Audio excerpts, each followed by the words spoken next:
कुलदीप सिंह राठौर जी हमारे स्टेट के एनएसयूआई के प्रेसिडेंट हुआ करते थे और मैं इनका जनरल सेक्रेटरी हुआ करता था। हमारे आज ठियोग से एमएलए हैं और हमारे बार एसोसिएशन के दिलीप सिंह कैथ जी यूनिवर्सिटी के टाइम के हमारे साथी हैं। हमारे जो एजी साहब है अनूप रतन जी, लवनेश कंवर जी जो चेयरमैन है बार एसोसिएशन के, हमारे श्रवण डोगरा जी जो पूर्व में एजी थे, हमारे अशोक शर्मा जी जो पूर्व में एजी थे, श्री आर के बाबा जी जो एजी थे, Balram Sharma ji deputy solicitor general थे, सीनियर एडवोकेट्स मेहता जी हमारे लीगल के, यशवर्धन जी, अजय शर्मा जी भी बैठे हैं मेरे साथ, इन्होंने कॉलेज टाइम में ट्रैक किया। पीयूष वर्मा मेरे साथ जूनियर थे, मेरे साथी थे, लेकिन विसिनिटी से आते थे हम लोग। हमारे जीडी वर्मा जी, एक बारी मैं भी इनके पास काला कोट पहनकर चला गया था। हमारे बाली साहब रविंदर ठाकुर जी हमारे एसएफआई के हमारे प्रेसिडेंट हुआ करते थे। हमारे सूसर छोटा शिमला से जब हम काउंसलर हुआ करते थे। कई ऐसे मुझे यहाँ वकील मिले जो यूनिवर्सिटी टाइम में हमारे साथ थे, जिनके साथ जब हम स्टूडेंट्स लीडर थे तो एडमिशन्स के लिए कई बार छोटे मोटे काम करवाने पड़ते थे, तो वो काम भी करवाते थे और एडमिशन भी करवाते थे। तो हमारे केडी सूद साहब, हमारे सभी जिनके विशाल जिनके नाम नहीं लेता सब मुझे जानते ही है, क्योंकि मैं भी पहले तो बार एसोसिएशन का मेंबर था और उसके बाद बार एसोसिएशन का अब तो सदस्य नहीं रहा हूं। 2011 में एक बार मैं भी वोट डालने आया था, तो अभी कैन साहब अपनी बात कह रहे थे, तब तो मेरे पास जब आए थे कि आपने सिर्फ 15 मिनट निकालने हैं,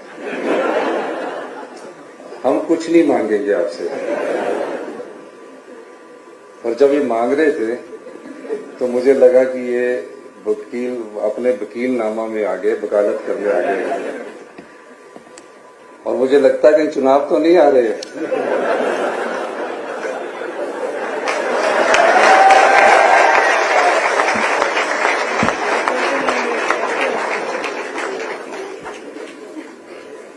और क्योंकि मैं स्टूडेंट्स लाइफ से राजनीति में रहा हूं, गवर्नमेंट कॉलेज शिमला में पढ़ता था, तो 17 साल की उम्र में पहली बार मैं सीआर का इलेक्शन लड़ा।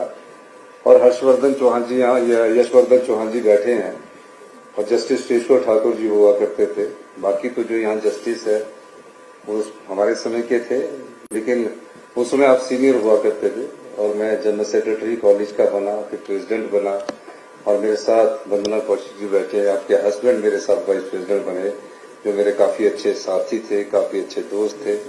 पर मैंने भी एक बार प्रैक्टिस करने की कोशिश की, काला कोट पहना, और जब वकील सीनियर्स फाइलें उठवा के भेजते थे तो मैंने छोड़ ही दिया।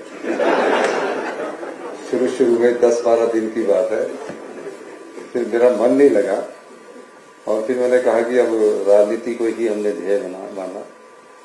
और निश्चित रूप से जो मुझे बचपन से जानते हैं, ऐसे वकील भी यहाँ बैठे हैं, वो मुझे क्लास फर्स्ट से भी जानते हैं, और वो लोग जो मुझे युवा दिनों से जानते हैं वो मुझे अच्छी तरह से जानते हैं।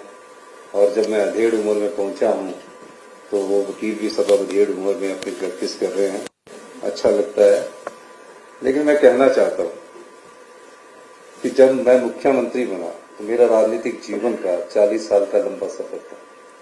17 साल की उम्र में मैंने पहला चुनाव लड़ा, और कभी मेरे मन में ये नहीं आया कि मैं इस लक्ष्य से दूर हटूं, और आज तक भी नहीं। जब भी कोई मुझे विपदा आती है तो मैं ये नहीं सोचता कि ये चुनौती है, उस चुनौती का मैंने हमेशा सामना युद्ध की तरह किया, और चुनौतियों से लड़ने की मुझे जैसे आदत पड़ गई है, ये स्वभाव में आ जाता है। मैं ये कहना चाहता हूं कि जब हमारी सरकार बनी 11 दिसंबर 2022 को, जो प्रदेश की आर्थिक हालत थी, हमारे दिनचर्या चलाने के लिए भी पैसे नहीं थे।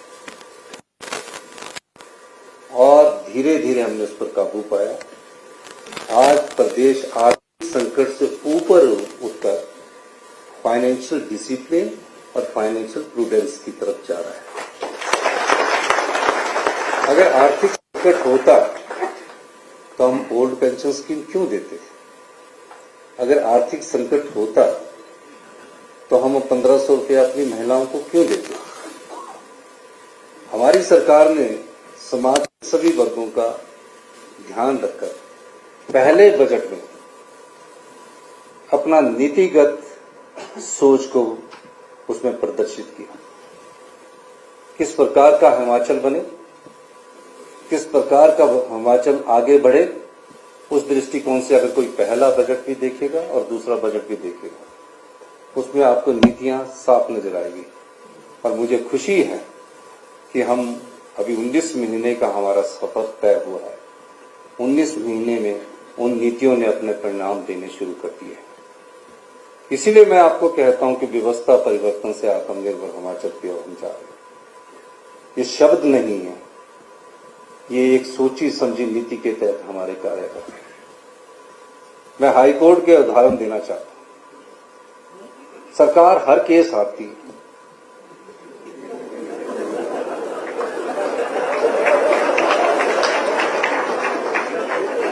आर्बिट्रेशन के उदाहरण देना चाहता हूं। सारे आर्बिट्रेशन के केस हम हारते हैं। 1000 करोड़ रुपया आर्बिट्रेशन का हमारे यहां पड़ा। मेरी एजी साहब से भी बात हुई और आपने आप देखा होगा, और जो फैसले राजनीतिक लोगों ने करने हैं वो तो राजनीतिक लोगों ने करने हैं, लेकिन कहीं ना कहीं जुडिशियल एक्टिविज्म भी थोड़ा सा ज्यादा हो जाता है। मैं ये चीज कहना नहीं चाहता। हमारी परिस्थितियां क्या है, हम किन स्थितियों से गुजर रहे हैं, और निश्चित तौर पर मैं कह सकता हूं वाइल्ड फ्लावर हॉल का केस हमने जीता। टैक्स रखे, आज हमारी सरकार का उस पर अधिकार है। ये आप ही का कसूर नहीं है, ना कोर्ट का कसूर है। 8-8 महीने तक सरकार में अपील ही नहीं दायर होती है। ये एक नया सिस्टम बना है और कुछ अपील दायर ही नहीं होने देते। हमने उन परिस्थितियों को भी समझा और निश्चित तौर पर हम आगे बढ़ रहे हैं। हमारी कई चीजों में कई बातें है। मैंने एजी साहब से भी कहा कि हमें जिस तरह प्राइवेट लोग बैटरी ऑफ लॉयर्स की करके रखते हैं, दिल्ली में हमने वो करनी शुरू की है। शानन में हमारा राइट है, हम आवाज ही नहीं उठाते। बीबीएमबी में हमारा राइट है, हम आवाज ही नहीं उठाते। हमारी इन्वेस्टमेंट हिमाचल प्रदेश में पिछले 50 साल में ड्रेन हुई है। हमारा बजट 50,000 करोड़ रुपीस का है। एक जो SJVN जो हमारी मिनरल्स को एक्सप्लॉइट करके आज 50,000 की कंपनी होगी। हम 75 साल में 50,000 करोड़ का बजट प्रस्तुत करते हैं और SJVN 30 साल में 50,000 की कंपनी होगी। इन्वेस्टमेंट ड्रेन कैसे होता है? हम इंडस्ट्रियल पैकेज के नाम पर कई सहूलियतें देते हैं। हम कहते हैं कि 3 रुपए पर यूनिट हम आपको बिजली देंगे, और सर्दियों में हम क्या करते हैं? हाइड्रो सरप्लस प्रदेश है, हमारे हाइड्रो प्रोजेक्ट है, लेकिन सर्दियों में अक्टूबर से मार्च तक हम 7 रुपए पर यूनिट बिजली खरीदते हैं। और उनको इंडस्ट्रियलिस्ट को क्या देते हैं कि हम 7 रुपए यूनिट के हिसाब से देंगे। पिछले कल मैं ब्रेकअप ले रहा था, जितने 5 स्टार्स हैं 13-13 लाख करोड़ रुपए की कंपनीज है। हमारी अल्ट्राटेक है, हमारी माइनिंग में ACC है, वो सब्सिडी पिछले 20 साल से ले रहे हैं। वाइल्ड फ्लावर हॉल बना है, ताज बना है, ये तो सिर्फ कारपोरेशन और एडजॉइनिंग एरिया में बने। बाहर कसौली में इतने होटल बने, वो भी 1 रुपए की सब्सिडी हमसे ले रहे। हमने कहा समाज के उस वंचित वर्ग का इस सब्सिडी पर अधिकार है जिसको समाज की दूसरे वर्ग की आवाज उठाने का अधिकार है, उस दिशा में हमने काम किया। और कल ही हमने 700 करोड़ रुपए की सब्सिडीज बंद की है। वो आम आदमी से जुड़ी नहीं है, अभी हम आप पर नहीं आए हैं, अभी हम आप पर नहीं आए हैं। अभी जो 125 यूनिट फ्री बिजली मिलती है उस पर भी नहीं आए हैं। ये सब आपका पैसा है, आपकी संपदा है, आपकी संपत्ति है। हमें संपत्ति को लुटाने के लिए मैंडेट नहीं मिला है, हमें संपदा को लुटाने के लिए मैंडेट नहीं मिला है, हमें संपदा का उचित ढोन करने के लिए मैंडेट मिला है। इसीलिए मैंने कहा पिछले दिनों कि लूरी, सुन्नी, सिद्ध पावर प्रोजेक्ट जिंदगी भर के लिए हमने उनको दे दिए। पानी हमारा है और पानी में है कि आपको कुछ नहीं मिलेगा, आपको हम 40 साल बाद 25% फ्री रॉयल्टी देंगे, उससे हमारा काम निकलने वाला है। हमारे को 30 के हिसाब से हमारा राइट्स हमारे लोगों को नहीं देंगे तो हम ये प्रोजेक्ट तीनों टेक ओवर कर लेंगे। हाई कोर्ट में अपील पड़ी है कि कोई कोहेसिव एक्शन न लिया जाए। हम हाई कोर्ट में द्वारा रिवीजन पिटीशन डालने जा रहे हैं। अगर यही 3 प्रोजेक्ट आ जाए तो 3000 करोड़ रुपया हमारी किटी में हर साल आएगा। और जो आप पेंशन की बात कर रहे हैं, हमें देने में वही सहूलियत होगी।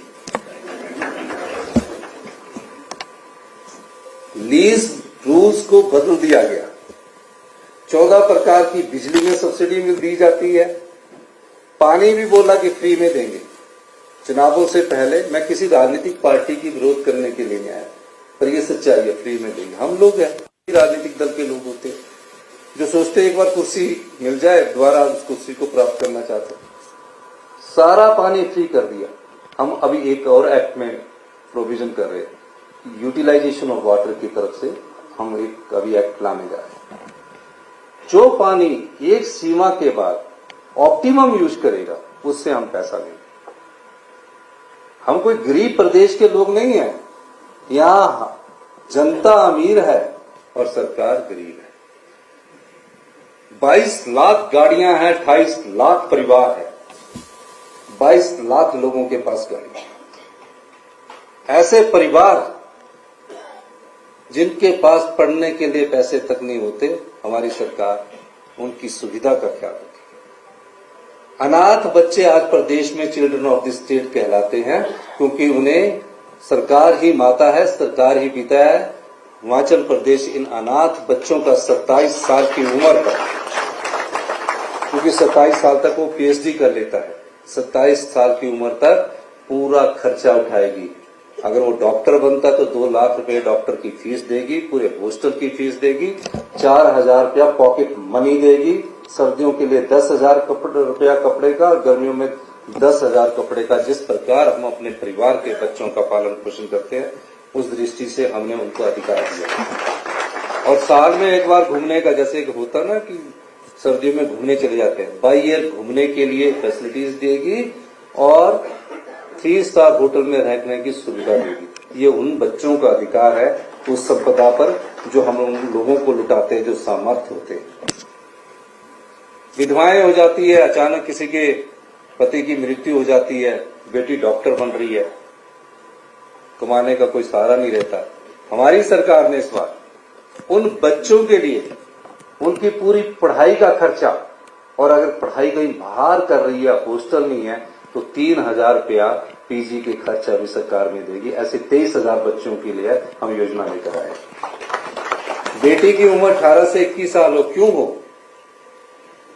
हमारे यहाँ तो वैसे भी 21 साल से नीचे शादी नहीं होती, लेकिन एक सोच को विकसित करने की जरूरत है कि बेटी और बेटे की उम्र एक साथ हो, ताकि वो अपने आप को समान अधिकार की सोचे। बहुत चेंजिंग हम अभी करने जा रहे हैं, कानून बदलने जा रहे हैं। पुराने कानूनों से हम आगे नहीं बढ़ सकते, नई सोच और नई दिशा इस प्रदेश को देनी पड़ेगी। यही नहीं, हम आप 70 साल के बाद जो आप कह रहे हैं, उसके लिए भी धन का प्रावधान करेंगे। वकील ही नहीं, सभी बुजुर्गों के लिए हम एक योजना का काम कर रहे हैं। और जो आप डिस्पेंसरी की बात कर रहे हैं, उसके लिए भी हम एक योजना लेकर आ रहे हैं। आज हालत क्या है प्रदेश की? आज हम जो गवर्नमेंट स्कूल में पढ़ने वाले बच्चे हैं, जो क्वालिटी एजुकेशन है, उसमें देश में हम 21वें स्थान पर पहुंच गए हैं। 5वीं का बच्चा दूसरी की किताब नहीं पढ़ सकता। स्कूल तो हमने खोल दिए, नोटिफिकेशन भी कर दी, 5 स्कूल के लिए बच्चा ही नहीं है, पीएम के सारी 5वीं की क्लास चल रही है। बेस ही कमजोर हो गया है। हेल्थ में कहां पहुंचे हम? आज नॉर्थ ईस्ट के बाद हिमाचल प्रदेश कैंसर के रूप में दूसरा सबसे बड़ा प्रदेश बनता जा रहा है। क्वालिटी वाटर नहीं है, क्वालिटी लाइफ नहीं है, क्वालिटी हेल्थ सिस्टम नहीं है। संस्थान तो खुल गए, लेकिन आप देखिए, अगर आप कैजुअलिटी में जाते हैं, एक एक बेड पर दो लोग बैठे होते हैं।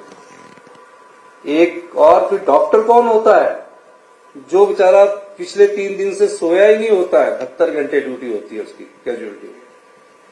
हमने अभी फैसला किया कि 2 मेडिकल कॉलेज आईजीएमसी और टांडा में वर्ल्ड क्लास हेल्थ फैसिलिटीज सुविधा प्रदान की जाएगी।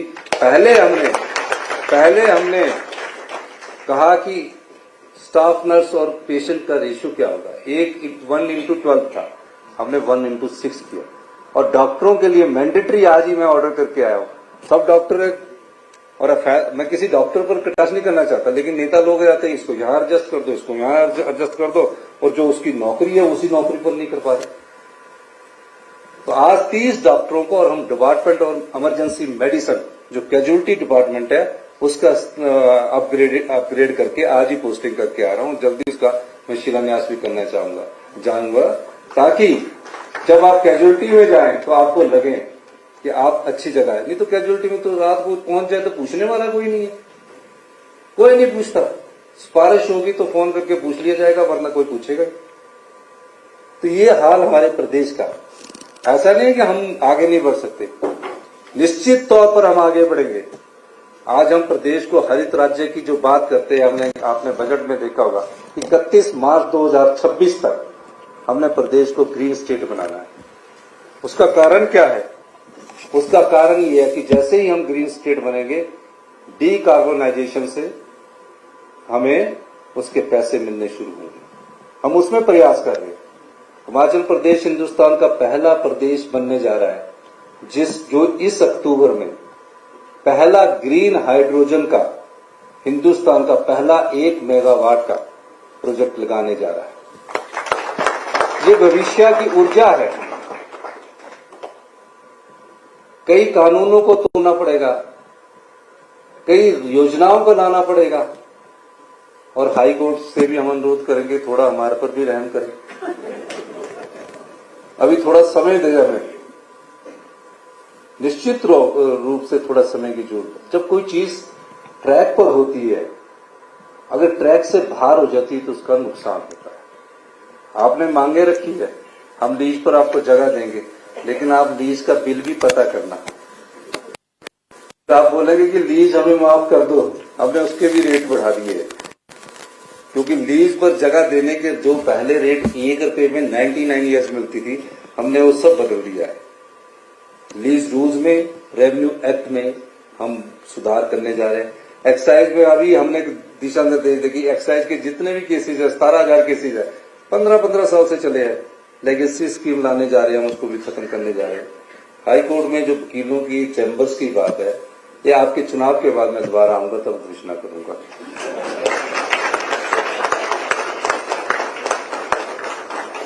सारी चीजें मैं आपकी करूंगा, लेकिन जो चीजें अभी करने की है आपके पास आऊंगा। और जो कहा है हमारे कैद साहब ने, सारी बातों को मैंने देखा है, कोई बड़ी प्रॉब्लम नहीं है, पर उसके लिए एक बार हमको दोबारा बुलाना पड़ेगा। अभी मेरे पास समय, तो जो भी चीजें हैं उसको हम समय के अनुसार विचार करेंगे। जैसे समय अच्छा होगा आपके हम काम करेंगे। लेकिन पार्किंग की सुविधा, बोटल नेक्स तो हमने खुद ही बनाए। अब ये मेट्रोपोल बनेगा, इसको हम तोड़ रहे हैं ताकि सड़क पीछे को जाए, पीछे को सड़क जाए, आपकी पार्किंग हो। और पार्किंग की सुविधा के लिए बहुत जरूरी है शिमला में खासकर, इसलिए पार्किंग की सुविधा के लिए जो आपने हमारे को जगह सजेस्ट की है, उस दृष्टि से हमारी सरकार उसको भी देखेगी। दूसरी ये बात भी नहीं, दूसरी जो आपके चैम्बर्स की जगह है, सब विचार आपके करेंगे। मैं डिपार्टमेंट से पहले रिपोर्ट्स मंगाऊंगा, उसके बाद ही मैं आपके आगे बढ़ूंगा। और तीसरी बात यह है कि जो हमारे सीनियर एडवोकेट्स है, जो भी है, हमारी सरकार अगले 2 वर्षों में उनके लिए एक योजना लेकर आ रही है। और हम चाहते हैं कि जब प्रदेश सामर्थ हो तो 70 साल के ऊपर के जितने भी हमारे बुजुर्ग हैं, उनको आने वाले समय में जो हमारी संपदा है, उसका अधिकार, उनका हक उन्हें भी मिले। इस दृष्टि से भी हमारी सरकार कार्य कर रही है इसमें तो। और जो यंग वकील है, जो यंगर जनरेशन है, क्योंकि नए नए कानून आ रहे हैं, नए नए लॉ आ रहे हैं, उस दृष्टि से भी अपने शुरू में तो स्ट्रगल ही करना पड़ता है। हमने भी काफी स्ट्रगल किया है और संघर्ष का अपना मजा होता है। और संघर्ष जब होता है तो उसमें कठोर परिश्रम भी करना पड़ता है। लेकिन नए जो वकील आ रहे हैं, उनको भी जो हमारे से वक्त के साथ, अगर 2032 में हम प्रदेश को जब बोलते हैं कि समृद्धशाली और अमीर राज्य बनाएंगे, उसका मतलब है कि हमारे समाज के सभी वर्गों के पास इस संपदा का जो आपका हक है वो आपको मिल रहा है। ये जरूर मिलेगा, लेकिन समय चाहिए इसके लिए। गुड गवर्नमेंट के लिए गुड गवर्नेंस का होना जरूरी है, अच्छे शासन के लिए अच्छे प्रशासन का होना जरूरी है। कोई भी शासन तब तक अच्छा नहीं चल सकता जब तक उसकी परिस्थितियों के अनुसार फैसला ना किया जाए और समाज के सभी वर्गों का उसमें साथ ना मिले, तब तक वो शासक अच्छे रूप से गवर्नेंस नहीं कर सकता। मैं आपसे ये चाहता हूं कि थोड़े समय की बात है, क्योंकि इस समय तो हमने 5 को पे रोकी, तो कई आपके जजेस की भी रुकी होगी, सबकी रुकी होगी। तो क्यों रोकी? कैश फ्लो मिसमैच था। यानी कि 5 तारीख को हमको केंद्र सरकार से रेवेन्यू डेफिसिट ग्रांट आती है, 10 तारीख को सेंट्रल स्टेट टैक्सेस का शेयर आता है। इस 10 तारीख में हम आरबीआई से 7.5% के हिसाब से लोन उठाते हैं। 7.5% के हिसाब से लोन उठाने का मतलब होगा कि एक महीने में 3 करोड़ रुपया हम इंटरेस्ट का देते हैं। तो 36 करोड़ रुपया अभी देने की क्या जरूरत है? तो हमने पहले उदाहरण उसका नेताओं ने, मैंने बोला पहले हम नेता लोग अपनी 2 महीने के लिए सैलरी रोकते हैं। हमने 2 महीने के लिए रोकी, तो लोगों को ये विश्वास हो गया कि हमारे को जो सैलरी है 5 और 10 तारीख को मिलनी चाहिए। अगर 3 करोड़ बचता और 36 करोड़ हमारा साल का बचता है, सरकारों में ये चीज बड़ी नहीं होती। लेकिन एक प्रदेश को जब सही दिशा में आगे बढ़ाना तो ऐसे फैसले करने पड़ते। रूटीन गवर्नमेंट आती, हम भी आते, 5 साल बाद हम भी चले जाते। अगर हमें इसीलिए आना है सत्ता में कि मैं 5 साल बाद मुझे चेंज करूं, चेंज आज भी हो सकता है, कल भी हो सकता है, 5 साल बाद। लेकिन जब गवर्नमेंट में आए 5 साल में, तो ये सोच के ना आए कि मुझे इस फैसले से नुकसान होगा, तो ये सोच के आए कि इस फैसले से प्रदेश का भला होगा, तभी हमारा काम होगा। कई बार हम स्कूल बंद कर रहे हैं, बच्चों को हम गाड़ियां दे रहे हैं, क्यों ना करें बंद? हम डे बोर्डिंग स्कूल खोल रहे हैं, Rajiv Gandhi day boarding school खोल रहे हैं, 100 बीघा में स्कूल खोल रहे हैं, 30 करोड़ रुपया खर्च कर रहे हैं। जितने स्कूल है इर्द गिर्द के उस स्कूल में पढ़ेंगे और उनमें कॉन्फिडेंस पहली कक्षा से आना चाहिए, फर्स्ट से आना चाहिए। इस दृष्टि से भी हमारी सरकार कार्य कर रही है। हमारे को अभी सिर्फ 11 महीने हुए सही मायने में देखे, क्योंकि 4 महीने आपदा में चले गए, 4 महीने ये पॉलिटिक्स के घटनाक्रम में चले गए, 8 महीने हुए। दिन रात हमारे मंत्रिमंडल के सदस्य काम कर रहे, नई योजनाओं में आ रहे, ये कर रहे हैं, चैट जी जा रहे हैं, पूरी टेक्नोलॉजी इस्तेमाल कर रहे हैं। मैं भी पूछ रहा था कि आपके तो ऑनलाइन आधा ही है जो इतनी ज्यादा जरूरत है। हम पूरे ऑनलाइन के लिए आपको पैसा देते हैं, आप बोलिए कितना पैसा चाहिए? एडवोकेट्स तक के हम सब केसेस का ऑनलाइन करवाने के लिए हम पैसा करते हैं। लेटेस्ट टेक्नोलॉजी का आप लोग इस्तेमाल कीजिए, हम आपके साथ है, पैसा चाहिए हम देंगे। मुझे आप लोगों का यही कहते हैं बहुत बहुत धन्यवाद करना है, क्योंकि मेरे 4:45 बजे गवर्नर साहब से भी टाइम है, तो मैं आपसे माफी चाहूंगा। आपने मेरी बात सुनी, बहुत बहुत धन्यवाद। जय जय।